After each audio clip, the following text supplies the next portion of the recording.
waa anigoo Hiil Hableed ah waxaan maanta halka idinku soo gudbinayaa maaso kale oo la xiriidha maasooyinkaygii hore oo wadaniyada ahaa. Maasadan waxay si gaar u taabanaysaa dhibaatooyinka ka jira Soomaaliya. Sidoo kale maasadani fiiro gaar ah ma khusayso cidda hadda xilka haysa,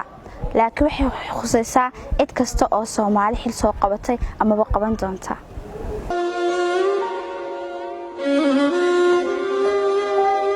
gabay aan abuuriyo geeraara curintood arrimahan igubiyay dhiilada igelisee gaclay tiri isma lahayn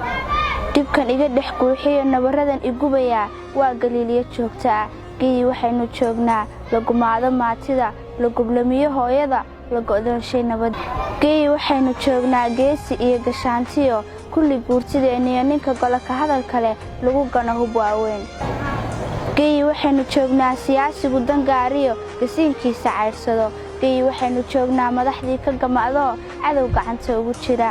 haddii aan guhaadshiyo haddaan gelin caraabo guryahooda ugu tago wada hadal la galo oo halka weerar galay iyo godolooladoodiyo tuso gaabiskoodii waxay gabagabadu noqon gabadh baad ka tahay oo maad gaarin heeraad garcadaala talisee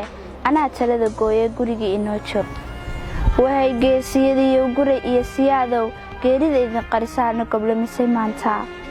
xamarey hagaagixin hana odhan goblamayay dhaaxaa lagu garaacay geesi baa inoo dhalan guulana inoo maqan imisaa la gowracay imisaa god lagu riday imisaa la gaadoo laga gooyay qoortii intee geesi wiiloo hadaf gaadh lahaa iyo aqoonyaha la gaasiray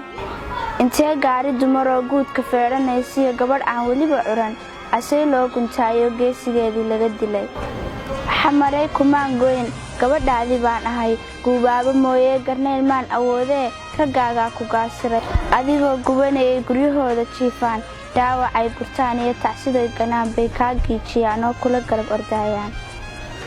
ha yeeshee gunnimadaas gobonnimadu maahee rag oo laba mid soo gala ama gala dagaalkoo ha gabbana hubka u guro ama aangayaan iyo guurba idinku seegnee gabdhaha idin dhaamee googarada qaatoo garbasaar ruwada oo guudkee timaha dabo